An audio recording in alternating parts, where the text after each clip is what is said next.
राष्ट्र को बांधा नहीं जा सकता है। राष्ट्र व्यापक है, राष्ट्र बिंदु है किंतु वो सिंधु है। राष्ट्र हिंदू है, राष्ट्र मत है, राष्ट्र व्योम है। इसलिए राष्ट्र को लेकर दो मत कभी नहीं हो सकते हैं। मेरे विचार अच्छे हैं तो मेरे लिए मेरा राष्ट्र मेरी माँ है, मेरे विचार में कहीं खोट है तो मेरे लिए मेरा राष्ट्र माँ नहीं हो सकता। राष्ट्रवाद क्या है? राष्ट्र को मां मानना, राष्ट्र को जननी मानना। राष्ट्र ने मुझे जन्म दिया है और इस कारण से ये जीवन राष्ट्र के चरणों पे समर्पित है। राष्ट्र के लिए मैं कुछ भी कर सकता हूं, राष्ट्र के लिए मैं बलिदान दे सकता हूं, यही राष्ट्रवाद है। कन्हैया, अब आपके पास आते हुए, बीजेपी के राष्ट्रवाद से आप लोगों को इतनी दिक्कत क्यों है? और इसी से जुड़ा हुआ ये सवाल भी कि लेफ्ट में आप ज्यादा राष्ट्रवादी थे या कांग्रेस पार्टी में आकर वो राष्ट्रवाद और ज्यादा बढ़ गया है? सबसे पहले चित्रा जी, आपका बहुत बहुत धन्यवाद और आज तक का धन्यवाद कि उन्होंने इस कार्यक्रम के लिए बुलाया है। आपके सभी दर्शकों का बहुत बहुत स्वागत, बहुत धन्यवाद। मैं समझता हूं कि आपने दो सवाल पूछे हैं एक सवाल में। पहला सवाल आपने पूछा है कि आपको बीजेपी के राष्ट्रवाद से क्या दिक्कत है। मुझे बीजेपी के राष्ट्रवाद से दिक्कत नहीं है।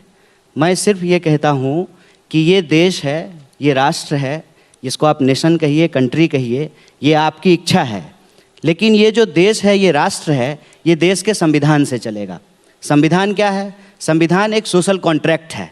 उस सोशल कॉन्ट्रैक्ट को 1947 के बाद जब देश आज़ाद हुआ तो 1950 में जब संविधान लागू हुआ और आज देश के पहले राष्ट्रपति राजेंद्र प्रसाद जी की जयंती है, आज खुदीराम बोस की जयंती है।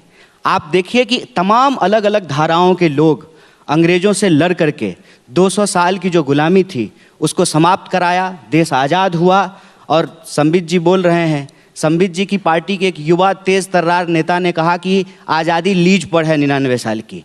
तो ये ना आज़ादी को मानते हैं, ना देश के संविधान को मानते हैं। तो कोई भी राष्ट्र जिस नियम कानून से चलेगा उसकी जो पुस्तिका है वो इस देश का संविधान है। और इस देश का संविधान कहता है कि इस देश में रहने वाले तमाम जाति और धर्म के लोग इस देश के नागरिक हैं और उनके लिए कुछ कर्तव्य निर्धारित किए गए हैं, उनका कुछ अधिकार निर्धारित किया गया है। हमारा मानना है कि राष्ट्र का नाम लेकर के ये अपना व्यक्तिगत जेब भरते हैं। कैसे?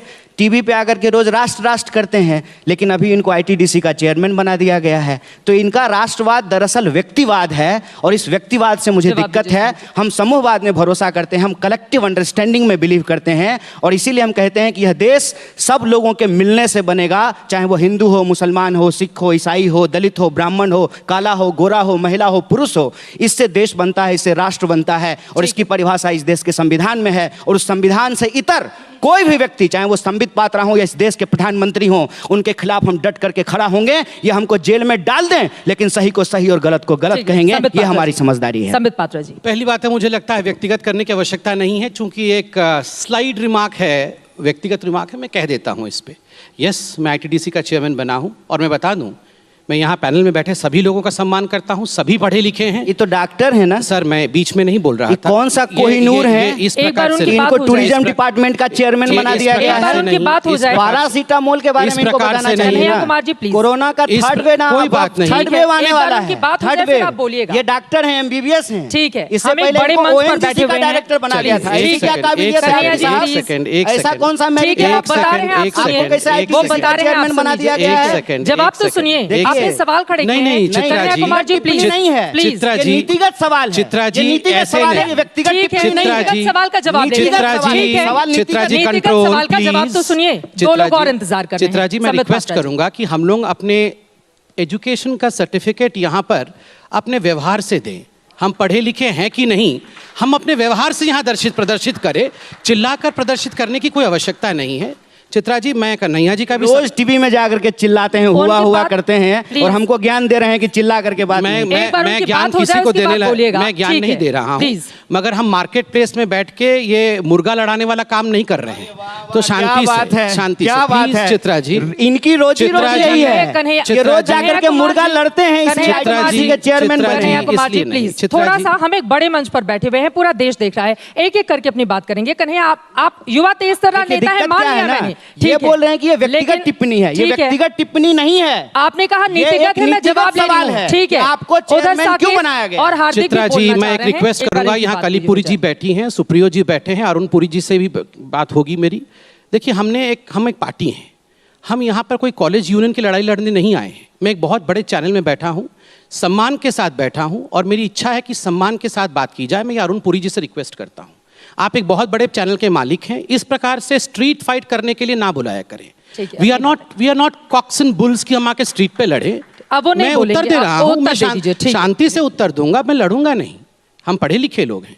देखिए, आपने कहा आपकी क्या क्वालिफिकेशन है। मैं बता दूं, मैं आईटीडीसी का चेयरमैन बना, मेरे से पहले शंकर सिंह वघेला थे गुजरात के, मैं उनसे ज़्यादा पढ़ा लिखा हूँ। मैंने MBBS किया, मैंने MS किया, मैंने MRCS किया लंदन से, उसके बाद मैंने UPSC क्वालिफाई की, 19th रैंक थी मेरी ऑल इंडिया में। अगर ये पढ़ा लिखा नहीं है, ये क्वालिफिकेशन नहीं है, सोनिया गांधी क्या पढ़ी लिखी है? Is she qualified to be the prime minister of India? Is Rahul Gandhi qualified to be the prime minister of India? ये डॉक्टरों का आप क्या बेइज्जती करते हैं? आप मुझे किसी ने ट्विटर में कल भेजा कि आपने कोई डोनेशन वाले कॉलेज से। मैं नहीं, ऑल इंडिया मेडिकल मैंने क्वालिफाई करके मेडिसिन किया है। 20-20, 100 लोग क्वालिफाई करते हैं, उसमें क्वालिफाई। क्लिनिक है जस्ट अ सेकंड, कहाँ क्लिनिक है ये मत पूछिए, एक सेकंड रुक क्यों जाइए। नहीं पूछे आप डॉक्टर हैं? ठीक है, हम जिस मुद्दे पर बैठे हैं, मुझे लग रहा है कि इधर जस्ट उधर नहीं सेकंड, जाते हुए नहीं एक सेकंड, मैं आप अपनी बात पूरी सबका जवाब कीजिए। दूंगा। कन्हैया, आपसे भी गुजारिश है, एक बात प्लीज। मैं गुजारिश कर अभी रहा हूं, दो लोग चुपचाप एक बैठे हुए सेकंड, नहीं हैं। चुपचाप बैठे हुए हैं तो यहाँ पर लड़ाई नहीं करनी चाहिए प्लीज। आप यहाँ क्वालिफिकेशन पे हैं तो मैंने अपने क्वालिफिकेशन को रखा है। यूपीएससी का मैं 2000 बैच का 19th रैंक होल्डर हूं। उस समय यूपीए की सरकार थी, कोई बीजेपी ने मुझे नहीं घुसा दिया था यूपीएससी में। इसलिए ये क्वालिफिकेशन पूछने का यहाँ पर जो लोग 50-50 साल तक थीसिस करते हैं, हमारे पैसे पे पलते हैं, वो यूपीएससी वालों को पूछेंगे कि तुम्हारी क्वालिफिकेशन क्या है। Stop that. अब मैं उत्तर पे आता हूं, मैं यहाँ तू मैं नहीं करने आया। अरे दूसरे को भी बोलने दीजिए। जस्ट अ सेकंड, इनका तो रोज शाम का यही काम है। I am not a street Saket को बोलने दीजिए, आराम से युवा नेता कन्हैया, है। कन्हैया एंकर मैं हूं। मैं कंप्लीट कन्हैया इधर, युवा आराम से, नेताओं को प्लीज बोलने आराम दीजिए। से। Just a Kanhaiya second। Please, थोड़ी सी मर्यादा हम बना के रखें देखिए, मंच की। अब हम विषय पे आते हैं। और मैं पूरी उम्मीद करूंगी कि दोबारा कम से कम मर्यादा को लेकर मुझे अपनी बात नहीं कहनी पड़ेगी, प्लीज। देखिए चित्रा जी, यहाँ मैं संबित पात्रा और कन्हैया कुमार विषय नहीं, हम इंडिविजुअल्स हैं। यहाँ विषय है कि क्या मोदी जी देश को अच्छा चला सकते हैं या राहुल गांधी देश को अच्छे से लीड कर सकते हैं? ये विषय नहीं है। एक सेकंड सर, विषय है राष्ट्र और राष्ट्रवाद। Topic just a second sir, topic क्या है चित्रा जी? चित्रा जी, एक बार फिर उनकी से बता जल्दी दें। से मैं बोल संबित जी, आप सकता अपनी हूं, बात पूरी कैसे कीजिए, पूरी प्लीज, करूं? आराम से। आप अगर अपनी ये बात इसी पूरी प्रकार कीजिए, होता दो रहेगा लोग तो और पूरी इंतजार कैसे कर रहे करे? हैं। हाँ, हार्दिक पटेल भी गुजरात देखो से आए हुए यहाँ हैं, पर वो ये इंतजार कर रहे ठीक है, हैं। हार्दिक हाँ। पटेल तो कम से कम चिल्ला तो नहीं रहे हैं, सुन तो लीजिए। देखिए, सबसे बड़ी बात है, यहाँ कहा गया कि देश कॉन्स्टिट्यूशन से चलेगा। बिल्कुल सही बात है, संविधान से चलेगा। कॉन्स्टिट्यूशन में कहीं नहीं लिखा है कि भारत माता की जय बोलना है। कॉन्स्टिट्यूशन में कहीं नहीं लिखा है कि राष्ट्रवाद क्या होता है, यह डिफाइंड नहीं है। कॉन्स्टिट्यूशन में चित्रा जी ये भी नहीं लिखा है कि अगर पिताजी या माताजी के पैरों में दर्द हो तो बेटे को जाके माँ के पैर दबाने चाहिए, या पिताजी को हेडेक हो तो बाम लगा देना चाहिए या डॉक्टर के पास ले जाना चाहिए। ये कॉन्स्टिट्यूशन में नहीं लिखा है। मगर आपकी माँ बीमार पड़ती है तो आप हॉस्पिटल लेके जाते हैं। तो इसलिए ये कॉन्स्टिट्यूशन में राष्ट्रवाद नहीं है। इसलिए भारत तेरे टुकड़े होंगे इंशाअल्लाह, इंशाअल्लाह हम कहेंगे। अगर कहेंगे तो जेल जाएंगे और चक्की भी पीसेंगे, चक्की भी पीसेंगे। और सरजिल इमाम कहेगा कि हम आसाम को अलग कर देंगे हिंदुस्तान से। 5 लाख मुसलमान आएगा और आसाम को और नॉर्थ ईस्ट को हिंदुस्तान से काट देगा। बाकी दो लोगों को राष्ट्रवाद पर बोल लेने देते हैं, उसके बाद आएंगे। ठीक है, किसमें दम है हिंदुस्तान को काटेगा? गृह मंत्री इतना निकम्मा है, सीट पाके गृह मंत्री इतना निकम्मा है। क्यों बैठे? 2016 से संबित पात्रा यही बोले जा दोनों रहे हैं। लोगों को मंच में हाईजैक नहीं करने दूंगी। हार्दिक पटेल जी, पहले इसका जवाब देने दीजिए कि गृह मंत्री इतना निकम्मा है कि 2016 से संबित पात्रा बोल रहे हैं, वो नहीं रहे। हार्दिक पटेल, मोदी जी निकम्मा है, ये सब बोला जाएगा। अपने ये कम से सब बोला कम जाएगा। शब्दों की मर्यादा आराम से। नहीं, मैं यहाँ पे मर्यादा सिखाने नहीं बैठी हूँ आप लोगों को। आपको खुद ध्यान में रखना चाहिए। ठीक है, आराम से प्लीज, प्लीज आराम से। मिल रहा है, फॉरेन में पड़ा हुआ है आराम से। संबित जी आपसे भी, कन्हैया आपसे भी मिलना है। राहुल एक गांधी सेकंड, से क्यों मिल रहा है? कन्हैया जी बैंकॉक प्लीज, भेजिए उसको, हमको क्या करना है मिलके? प्लीज। आप कहाँ थे?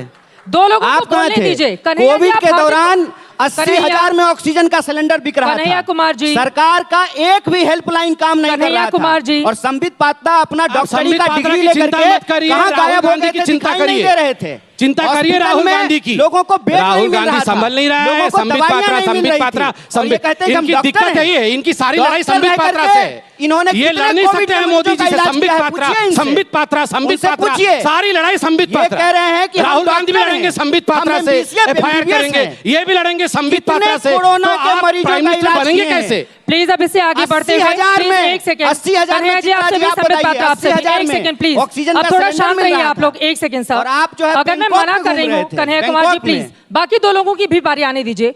हार्दिक पटेल जी, राष्ट्र और राष्ट्रवाद के मुद्दे पर हम चर्चा कर रहे हैं, यहाँ पर गर्मागर्म बहस हो गई। उससे आगे बढ़ते हुए कांग्रेस पार्टी के लिए, आपके लिए राष्ट्रवाद क्या है? क्या कन्हैया कुमार जी जो बातें कही हैं आप उससे इत्तेफाक रखते हैं, सहमति है आपकी उस पर?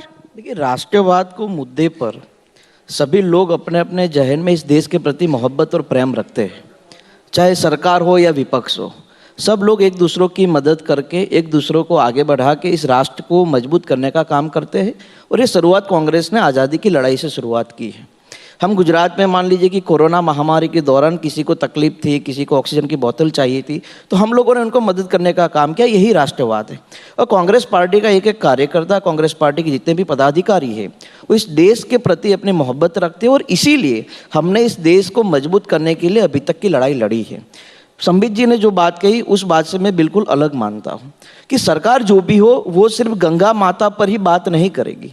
सरकार होगी वो देश के 150 करोड़ लोगों पर बात करेगी, वो चाहे किसी भी धर्म के लोग हो, वो चाहे किसी भी प्रदेश के लोग हो। और मेरा ये मानना है कि सरकार की जिम्मेवारी होती है प्रदेश और देश के सभी लोगों का काम करना। आज देश में क्या है, संबित जी पिछले, जब से मैं समझता हूँ 5-6 साल से, जब भी वो टीवी में आते हैं, बोलते हैं, उनकी बात सिर्फ हिंदू मुसलमान और भारत पाकिस्तान तक की सीमित रहती है। कभी उनके मुंह से देश के नौजवानों के लिए, देश के किसानों के लिए, देश की महिलाओं के लिए, देश के गांवों के लिए कभी कोई बात नहीं निकलती। आप बताइए, जब 3 काले कानून इस देश में लागू किए गए तब संबित जी उसके फायदे गिना रहे थे। और 10 दिन पहले जब ये कानून वापस लिए गए तब भी संबित जी उसके भी फायदे गिना रहे थे। कहने की बात बहुत स्पष्ट है कि जो भी सरकार करती है उसको सही तरीके से लोगों के बीच में अलग अलग तरीके से गुमराह करने के लिए फैला दिया जाता है। मेरा यह मानना है कि सरकार ने जो वादे किए थे 2014 में, उसमें से एक भी वादा पूरा नहीं किया। और इसीलिए राष्ट्र और राष्ट्रवाद के नाम पर बहसें छेड़ी जाती है। रात को 8 बजे बजते हैं जितने भी टीवी चैनल है, उस पर कभी हमने बेरोजगारी के मुद्दों पर तो डिबेट नहीं की, कभी गुजरात में पकड़े गए 21,000 करोड़ के ड्रग्स के बारे में तो चर्चा नहीं की, हमने शाहरुख खान के बेटे की जेब से नहीं पकड़े गए ड्रग्स की चर्चा जरूर की। लेकिन गुजरात में 21,000 करोड़ का ड्रग्स, आप सोचिए, जहां गांधी के गुजरात में शराब पर पाबंदी है, वहां ड्रग्स पकड़ा जाता है, फिर भी चर्चाएं नहीं होती। इस देश में जो नौजवान बेचारा पढ़ लिख कर अपने पिता की, अपने माता की आने वाली पीढ़ियों को सुरक्षित करना चाहते हैं, उस नौजवानों की रोजगारी के लिए तो चर्चा नहीं की। राष्ट्रवाद का मतलब ही यही है कि हमें देश के हर एक व्यक्ति की चिंता करनी चाहिए। वो पढ़ा लिखा है तो उसको रोजगार देना चाहिए। हमारे देश में वहां सरस्वती की शिक्षा मुफ्त में मिलनी चाहिए। उसकी जगह गुजरात में 1-1 लाख रुपया 5वीं कक्षा के पढ़ाई के लिए लगते। तो यही राष्ट्रवाद है। राष्ट्रवाद का मतलब है भारत में रहने वाले सभी नागरिकों के हितों के लिए काम किया जाए। राष्ट्रवाद को अपने तरीके से क्या सरकार परिभाषित करती है? जो जरूरी मुद्दे होते हैं जितने भी, उनसे ध्यान भटकाने के लिए, अटकाने के लिए नए तरह के राष्ट्रवाद की एंट्री करवा दी जाती है क्या? साकिब बहुगुणा, देखिए, किसी नए तरह के राष्ट्रवाद की एंट्री नहीं कराई गई है। एक बेसिक डिफरेंस होता है, पेट्रियटिज्म और राष्ट्रवाद जिसकी हम बात कर रहे हैं, उसमें एक डिफरेंस है।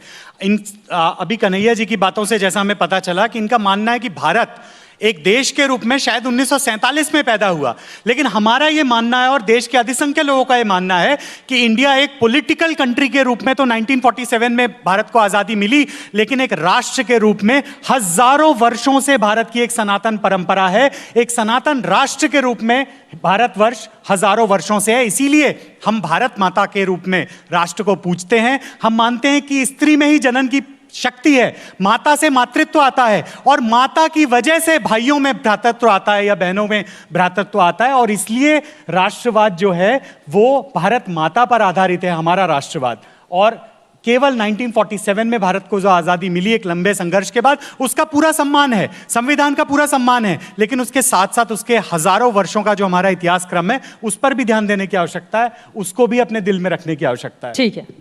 उन्होंने कहा कि भारत माता ही हमारा राष्ट्रवाद है, तो भारत माता के बेटे बेरोजगार घूम रहे, आपको पसंद आ रहा है?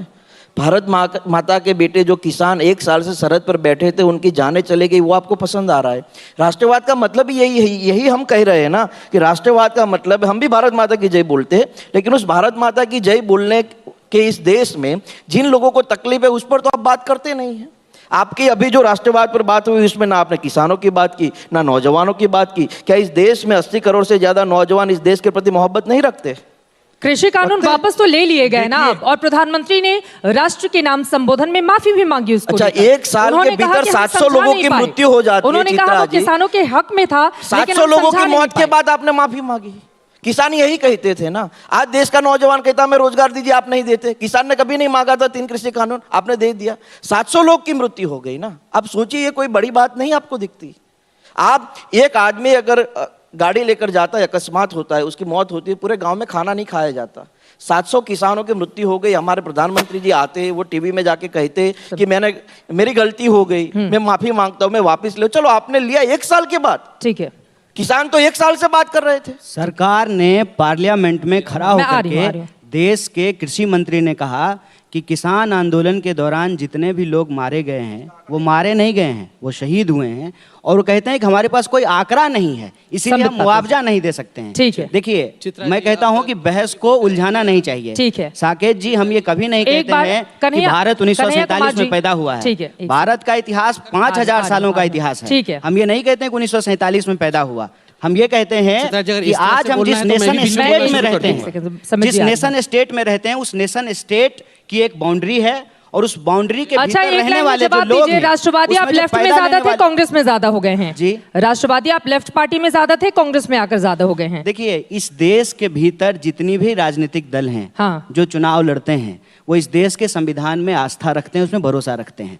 चाहे वो लेफ्ट पार्टी हो, कांग्रेस पार्टी हो, बीजेपी हो। हाँ। ज्यादा और कम का सवाल नहीं है। ठीक है। सवाल ये है कि इस बहस को खड़ा करके कौन सी बहस को गुमराह किया जा रहा है, इसको हमको समझना पड़ेगा। हम क्या कह रहे हैं? ठीक है। कि भाई, भारत माता है हमारी, और भारत की भूमि पे पैदा होने वाला हर इंसान इस देश का नागरिक है। और वो नागरिक जब नौकरियों के बिना भटकता है, जब उसको ऑक्सीजन सिलेंडर नहीं मिलता है, अस्पताल में बेड नहीं मिलता है, किसानों को आत्महत्या करनी पड़ती है, महिलाओं के साथ दुर्व्यवहार होता है, इस देश की जो राष्ट्रीय संपत्ति है, उसको सोच के बताइएगा, इस देश की राष्ट्रीय संपत्ति किस राष्ट्रवाद के तहत बेची जा रही है? ठीक है कन्हैया जी, अब जवाब ले लेते हैं। ठीक है, आप भी तो इस मुद्दे पर एक सेकंड सुनिए ना। कांग्रेस पार्टी में जब आपकी एंट्री होती है तो उस समय आप पूरे कांग्रेस को बदल डालने की बात करते हैं, उसके बाद आप गायब हो जाते हैं। सारी बात आप इसी मंच से तो नहीं बोलेंगे। एक बार आपने जो सवाल खड़े किए, चित्रा जी, यहाँ बीजेपी का कोई औचित्य है या आज तक आज तक को इन दोनों का अगर प्रोपेगेंडा कराना था तो बीजेपी को क्यों बुलाया था? बिल्कुल ऐसा नहीं है संबित पात्रा जी। ठीक है, आप बोलिए ना, साकेत जी ने शांति से आप सुन लीजिए की ओर से बोलिए। नहीं, बिल्कुल धमकाएंगे, क्यों नहीं धमकाएंगे?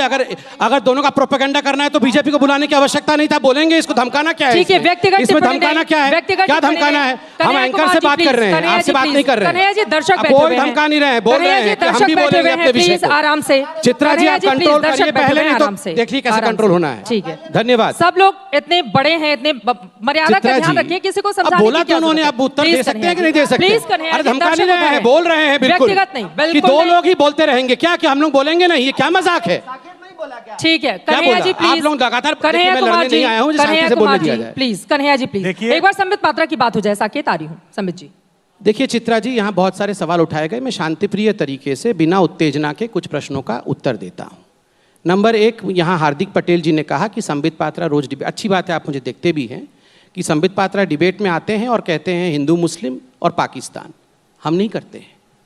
जब सलमान खुर्शीद, राहुल गांधी और कई आपके नेता आके कहते हैं कि हिंदू मत, सर एक सेकंड कन्हैया जी, प्लीज एक सेकंड अरुण पुरी जी, मैं आपसे रिक्वेस्ट करता हूँ, ये नहीं इस प्रकार से डिबेट नहीं। कलीपुरी जी आप बैठी हैं सामने, ये गलत फैक्ट बोल रहे हैं। कलीपुरी जी आप सामने बैठी हैं, I request you, this is not the way of debate, this is not the way of debate. Kalipuri ji, ये बीजेपी की तरफ से मैं रिक्वेस्ट कर रहा हूँ, बहुत हम्बली रिक्वेस्ट कर रहा हूँ। बिल्कुल मैं मालिक को ही कहूँगा, आप मालिक को धमका नहीं रहा हूँ, रिक्वेस्ट कर रहा हूँ।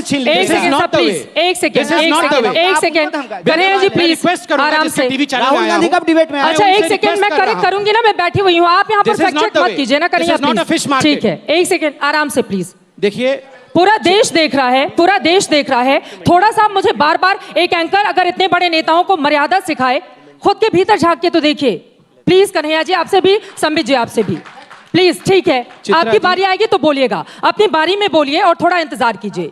इतना धैर्य कम से कम दिखाना चाहिए हर एक नेता को। चित्रा जी, मैं बहुत सम्मान के साथ और बहुत धैर्यपूर्वक कह रहा हूं कि हमें बहुत शांति से डिबेट करना चाहिए। मैंने बड़े शांति से दोनों भाइयों को सुना ना, मैं अपने विषय को रख रहा हूं। हम रूलिंग पार्टी हैं, सारे आक्षेप हमारे ऊपर है। अगर हम नहीं कहेंगे, मुस्कुराकर जवाब नहीं देंगे तो कौन देगा? सभी प्रश्नों का जवाब दूंगा, मगर प्लीज धीरज के साथ सुने। राहुल गांधी टीवी डिबेट पे नहीं आते हैं। कौन कह रहा है? मैंने तो नहीं कहा कि डिबेट पे आते हैं। एक सेकंड, मैंने कहा कि राहुल गांधी, सलमान खुर्शीद जब कहते हैं कि Hindutva is equal to ISIS और Boko Haram, Hindutva is equal to Muslim Brotherhood, ये प्लीज, ये ऐसा हो सकता है? उनकी बात पूरी हो जाए कन्हैया, उसके बाद मैं फौरन आपके पास आऊंगी। आप अपने समय में नहीं, ऐसे ठीक है, आराम से। चित्रा जी ऐसे नहीं, Chitra ji, this is not the way to conduct a debate. हम एक नेशनल डिबेट में बैठे हुए हैं। आराम से, ठीक है, इनकी बात पूरी हो जाए, मैं आऊंगी। ऐसे नहीं होता है। ठीक है, संबित जी अपनी बात ना बिना मतलब के नहीं है, मैं बिल्कुल मतलब से कह रहा हूँ। आप चुप रहिए, शांति से बैठ, बिल्कुल चुप बैठिए, चिल्लाइए मत। राहुल गांधी बोले, चुप रहिए। राहुल गांधी का बोलूंगा। क्या है राहुल गांधी? Who is Rahul Gandhi? जब आपकी बारी आएगी तब आप बोलिएगा। क्या औकात है उस राहुल गांधी की? बैठिए जब आपकी बारी, एक सेकंड, इनको बोल लेने दीजिए। जब आपकी बारी आएगी तो फिर बोलिएगा, प्लीज आराम से।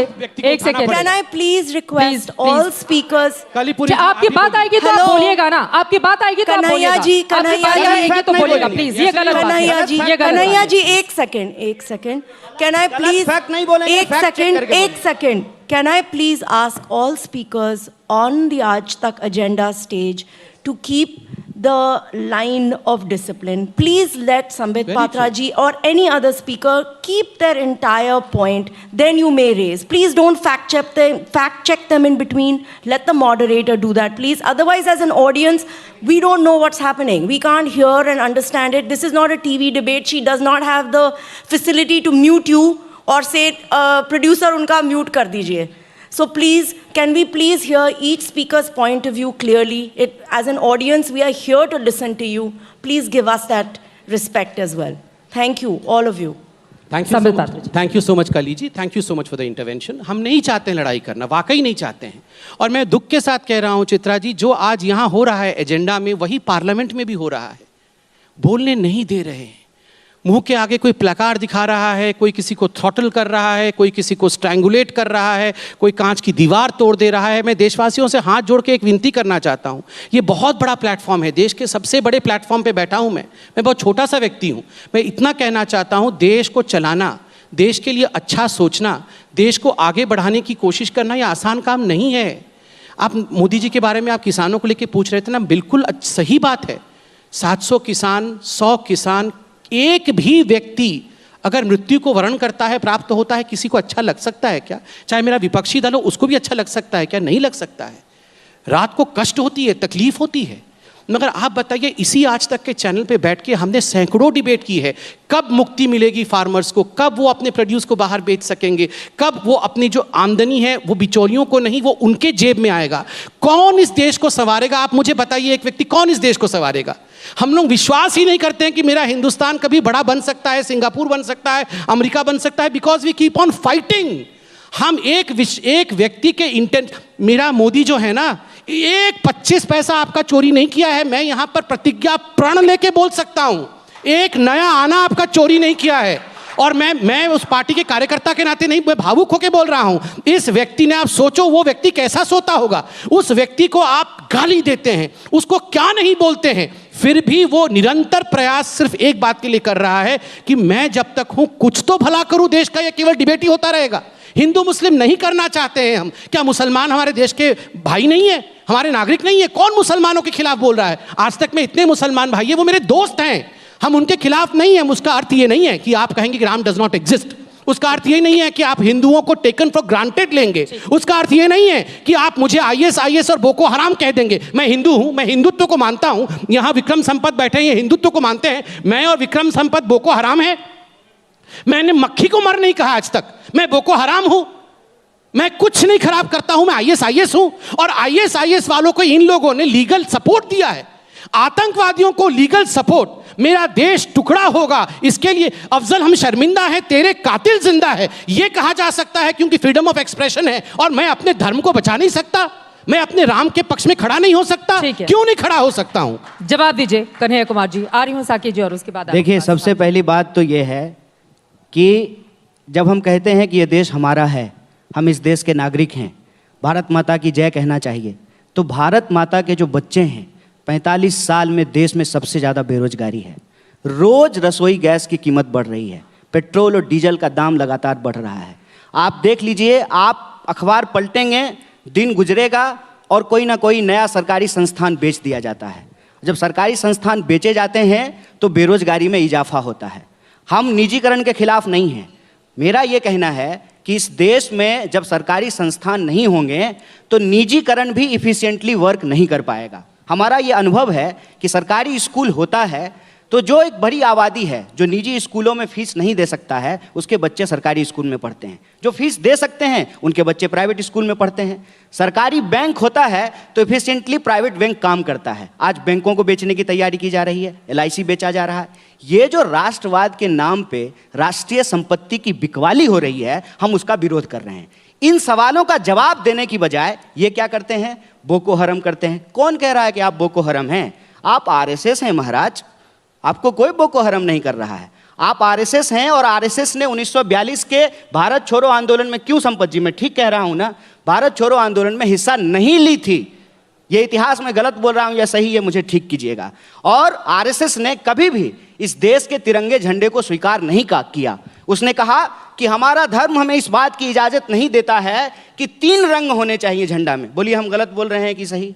हम कहते हैं कि यह देश बार बार, जो साकेत ने कहा कि हम बिल्कुल ये नहीं कह रहे हैं कि भारत 1947 में पैदा हुआ है। 5000 साल का इतिहास है और इस भूभाग पे पैदा होने वाला हर इंसान, चाहे उसकी पूजा पद्धति कुछ भी हो, चाहे उसकी मान्यता और आस्था कुछ भी हो, वो इस देश का नागरिक है और नागरिकों को बराबरी का हक दिया गया है। ठीक है। भले संबित जी की सरकार हो।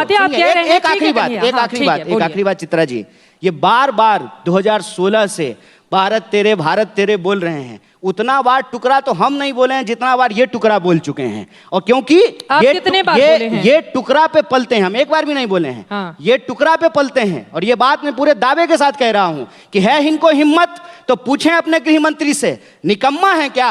क्यों कोई कार्रवाई नहीं हो रही? वो आपके गृह मंत्री सुनिए, मैं वो आपके गृह मंत्री अब मैं गृह मंत्री पे आता हूं। अपने गृह मंत्री से, देश में एक गृह मंत्री गुंडा की भाषा बोलता है, किसानों को सबक सिखाने की बात करता है, उसका बेटा किसानों के ऊपर जीप चढ़ा देता है और उसके बाद इनके मुंह से एक शब्द नहीं निकलता है। ये कहते हैं कि किसानों के शहादत का दुख है मुझे। आपको दुख था तो आप गए क्या? आप गए किसान के उन परिवारों के पास जिन किसानों की हत्या कर दी गई? आप बात को घुमाइए नहीं, सवाल है जो मुद्दा है उसका सही जवाब दीजिए। देखिए, 2 बार यहाँ पर आदरणीय अमित शाह हमारे गृह मंत्री जी को निकम्मा कहा गया। मैं टेनी की बात कर रहा था। कोई बात नहीं, आपने उससे पहले मैं टेनी की बात कर रहा था, उसका बेटा जीप चढ़ाया है। जैसा जीप नहीं चढ़ाया, गलत मत बोलिए। फिर हम टेनी की बात कर रहे हैं। इससे पहले भी आपने टेनी गृह मंत्री है कि नहीं है पहले बोलिए। ठीक है, रुकिए, ऐसे टेनी गृह मंत्री है ना भाई, मतलब अमित शाह ठीक है ना? फिर चलिए, बहुत बढ़िया। वो आपको कहना पड़ेगा, नहीं तो ITDC का चेयरमैन आप नहीं रह पाइएगा। अब सुन लीजिए, जवाब सुन लीजिए। ठीक है, देखिए चित्रा जी, यहाँ पर तू मैं की डिबेट लोग देख के ताली बजाने के लिए नहीं बैठे हैं, गंभीर लोग बैठे हुए हैं। आप जानते हैं चित्रा जी, विगत 70 वर्षों से देश में डिबेट चलता था कि अनुच्छेद 370 को कोई छू नहीं पाएगा, ये आर्टिकल हट ही नहीं सकता है। लोगों ने यहाँ तक कह दिया था कि मोदी जी अगर 1000 बार जन्म ले लेंगे तो अनुच्छेद 370 नहीं हट सकता है।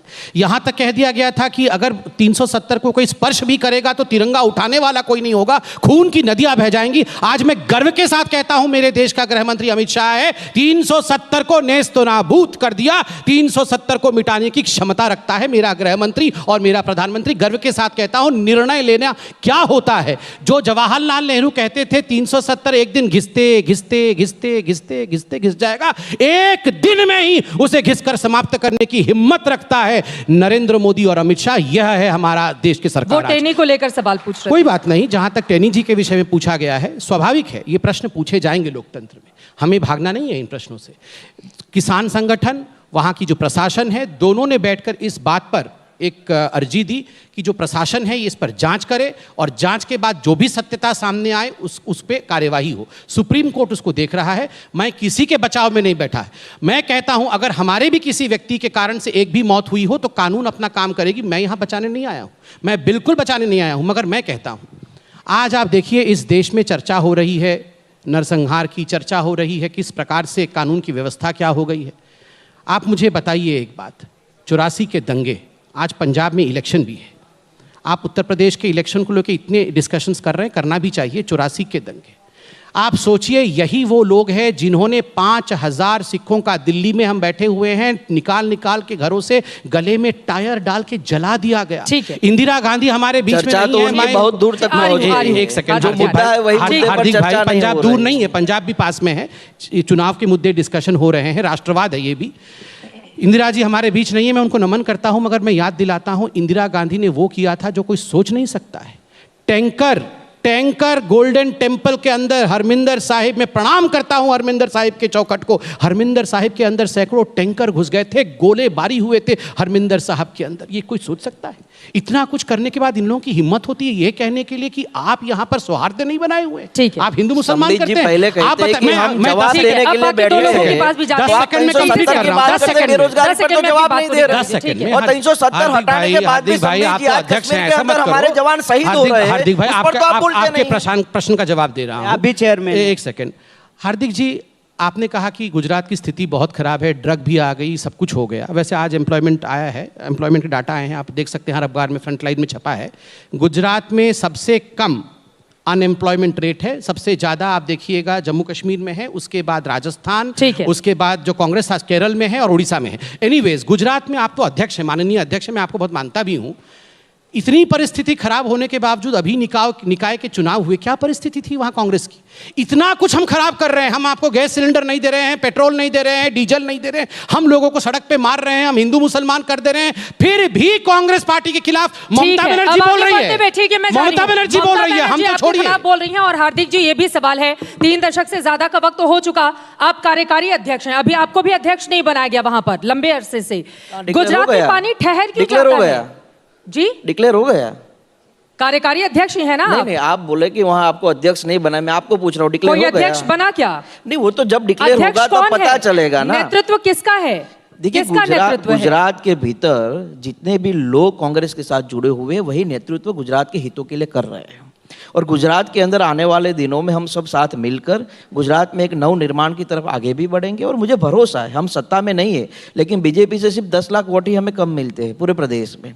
जहाँ नरेंद्र मोदी, अमित शाह, उनके सारे ब्यूरोक्रेट सब लोग ताकत लगाते, तब जाके हमें कुछ सीटों के लिए हरा वहां पाते पे हैं। सत्ता विरोधी लहर भी तो उस तरह अगर दिखती है तो ये लोग पूरी की पूरी सरकार बदल देते हैं, बट आप लोगों में वो आक्रामक बदलाव दिखाई क्यों नहीं देता है? बहुत जल्द 3 दशक से ज्यादा का वक्त हो चुका है गुजरात में। गुजरात के भीतर भी अच्छे से बदलाव होगा। कांग्रेस पार्टी लगातार विभिन्न मुद्दों को लेकर जन संघर्ष कर रही है और मुझे भरोसा है कि गुजरात की जनता कांग्रेस पार्टी को आशीर्वाद देगी। मेरी सवाल ये है संबित जी को लेकर, उन्होंने कहा कि मैं सत्ता में बैठा हूं, मेरी जिम्मेवारी है, मुझे जवाब देना चाहिए। यहां से मैंने और कन्हैया ने जो सवाल पूछे वो किसानों को लेकर पूछे, बेरोजगारी को लेकर पूछे, शिक्षा को लेकर पूछे, निजीकरण को लेकर पूछे, उसका जवाब उन्होंने नहीं दिया। उन्होंने गुजरात के आंकड़े बता तो रहे थे उन्होंने कहा 370 को लेकर, कश्मीर को लेकर जब ये कलम हटाएगी तो मैंने भी उसका स्वागत किया था, मैं खुले मन से कहता हूं।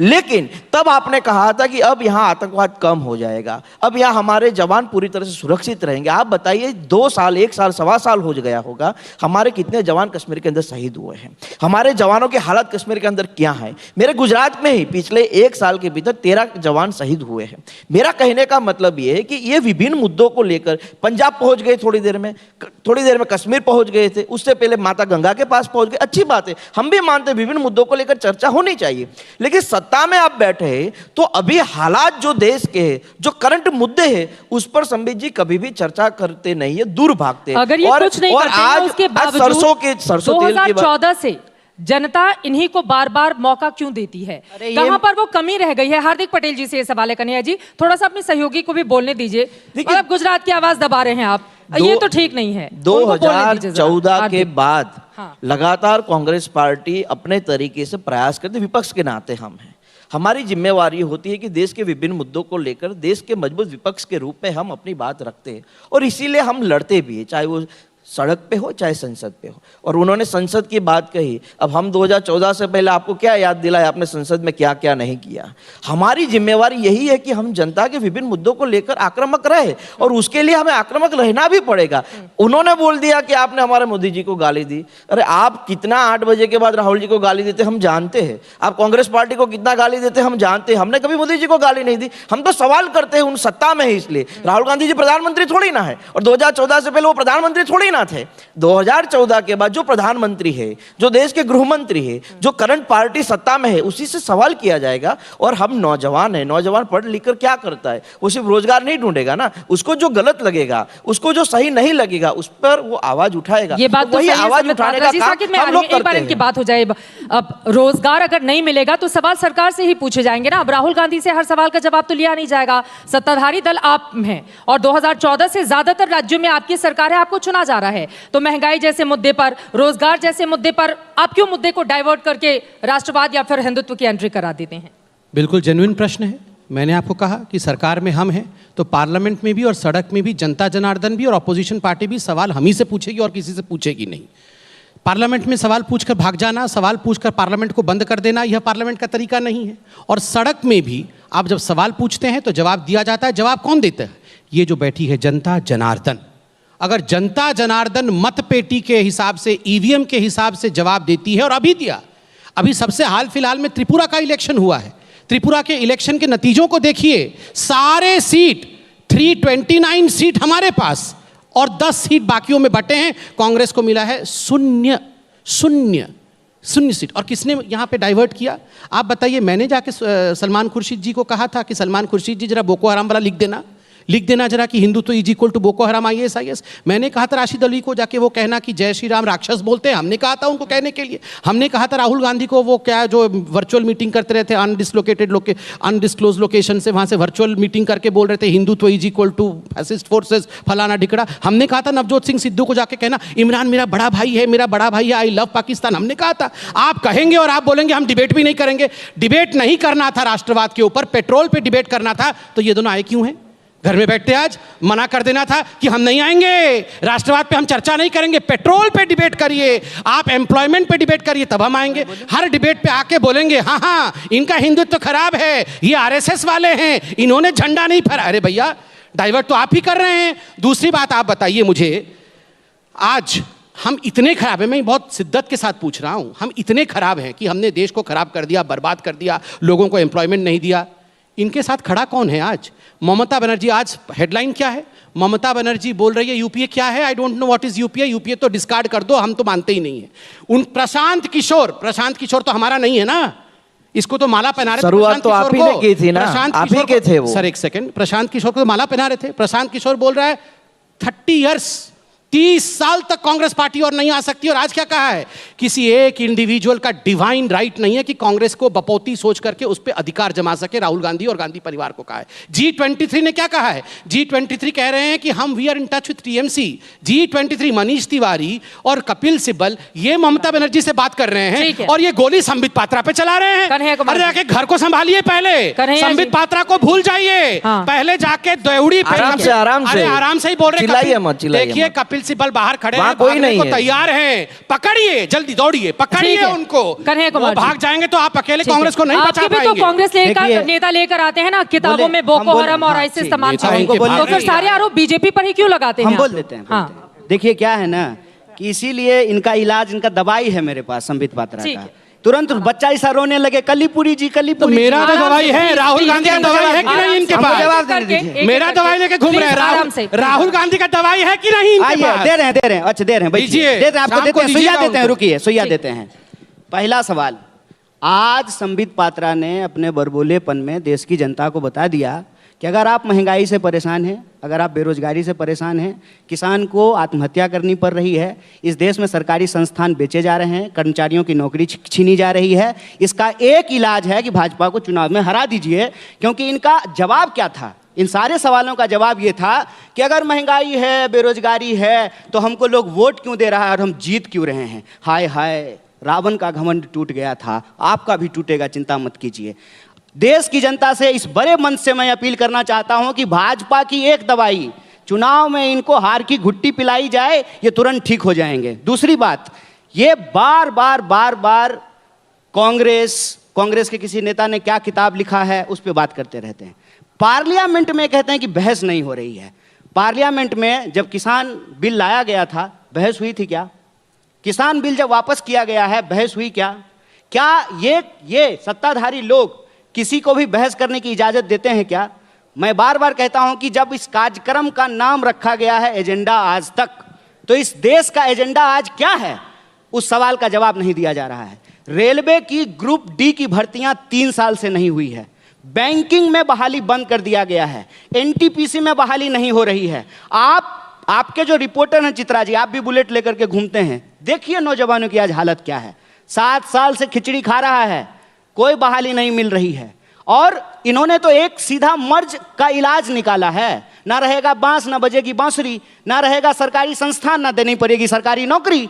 मैं कहता हूं कि आज के समय में इस देश के आम आवाम को सीधे तौर पर यह सोचना पड़ेगा कि राष्ट्र का नाम लेकर के, भगवान का नाम लेकर के, मंदिर मस्जिद करके इस देश के जो बुनियादी सवाल हैं उसको गुमराह किया जा रहा है। विकल्प कौन और होगा? इस देश का बीजेपी का विकल्प कौन होगा? आप बार-बार इतना गिना रहे हैं उसकी कमियां। जनता ही तो वोट कर रही है इनको। हाँ, वो ये यही तो मैं जनता से अपील कर रहा हूँ हाँ। कि इनका एक ही इलाज है, इनको चुनाव में हराइए, ये आपके सारे डिमांड को मांग लेंगे। अब हमारे पास वक्त की कमी है। संबित पात्रा जी, एक आखिरी बात बोलकर मैं अपनी बात खत्म करूंगा।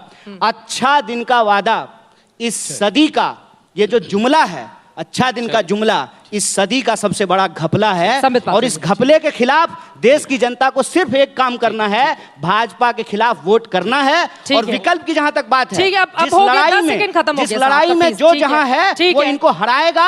और ये जो इधर उधर की बात करते हैं ना कि मोदी के सामने कोई इंडिविजुअल नहीं है, ये कहते हैं कि मोदी के सामने कोई इंडिविजुअल नहीं है। मोदी के सामने इस देश की 135 करोड़ जनता खड़ा होगी और 45 साल में सबसे ज्यादा बेरोजगारी हुई है। बेरोजगार कन्हैया जी, हो गई आपकी बात। संबित पात्रा जी, वक्त की कमी है, जल्दी से अपनी बात। चित्रा जी, आप जानते हैं जब ये प्रश्न पूछा जाता है बताओ मोदी का विकल्प कौन होगा, तब जो उत्तर ये देते हैं ना कि 135 करोड़ जनता होगी, इसका अर्थ है कि इनके पास नेता नहीं है, उसका विकल्प कौन होगा।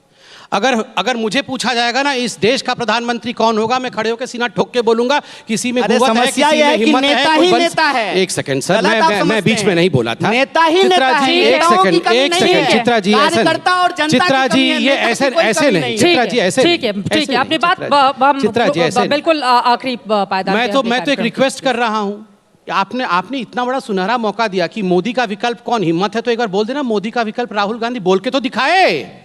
मुंह से निकलेगा नहीं, मुंह से निकल भी नहीं रहा है मोदी का विकल्प राहुल गांधी। ये चले हैं चुनाव जीतने के लिए, इनके मुंह से नहीं निकल रहा है। अरे ममता नहीं मान रही है, अखिलेश नहीं मान रहा है, मायावती नहीं मान रही, कोई तो इनको विकल्प, कांग्रेस के अंदर के G23 इनको विकल्प नहीं मान रहे हैं। अब राहुल गांधी, सर मैं आपके बीच में एक सेकंड नहीं बोल रहा हूं, राहुल गांधी के विकल्प कन्हैया कुमार जरूर हो सकते हैं, ये तो मैं मानता हूं।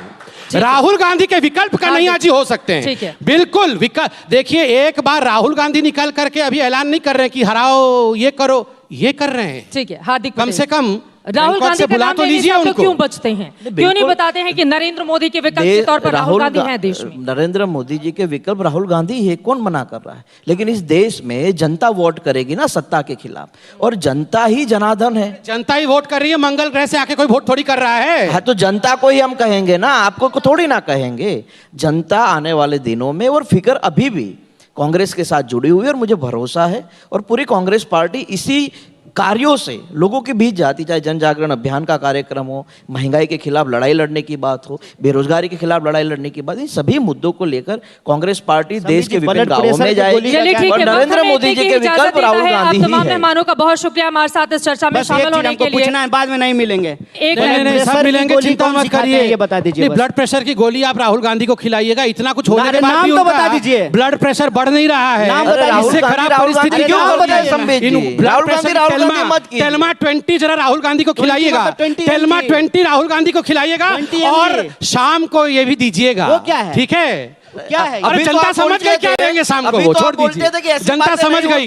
और पुड़िया भी है उनके लिए मेरे पास, मंगा के देंगे। अदानी वाला वक्त हमें इतने की इजाजत देता है। आप तमाम मेहमानों का बहुत शुक्रिया हमारे साथ इस चर्चा में शामिल होने के लिए। अब जनता के बीच उन तमाम मुद्दों को लेकर कौन सी पार्टी जाकर अपनी बात को समझा पाती है, ये देखना रहेगा महत्वपूर्ण। लेकिन गर्मागर्म बहस के बीच बहुत सारे सवाल भी उठे, जिसका जवाब भी मिला, बहुत सारे सवाल अधूरे रह गए। ठीक है, अगली बार संबित जी को बुलाइएगा प्लीज। बहुत शुक्रिया, बहुत नरेंद्र मोदी जी के बराबर लाके राहुल गांधी को खड़ा करो। ठीक है, धन्यवाद।